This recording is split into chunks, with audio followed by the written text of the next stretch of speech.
my name is Haley. I'm here with Wild Hand, and today I'm going to show you how to make the magic ring. I'll be using monocellular guaicardo, and for my hook, I'll be using the Sleeka crochet hook. Both the yarn and the hook are linked in the description box below, and let's get started.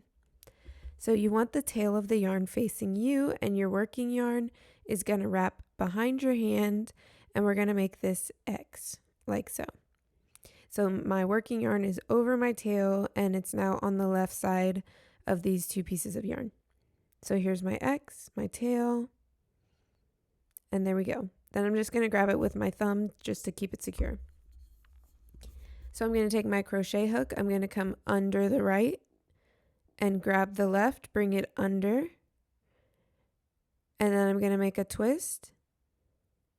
And I'm going to grab my working yarn on the left side from above. So there's like a little X over my pinky.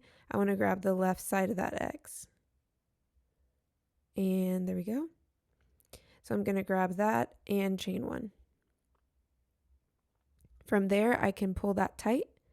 I have my little slip knot and I can slide it onto my hook. And there's our magic ring. So let's do it one more time.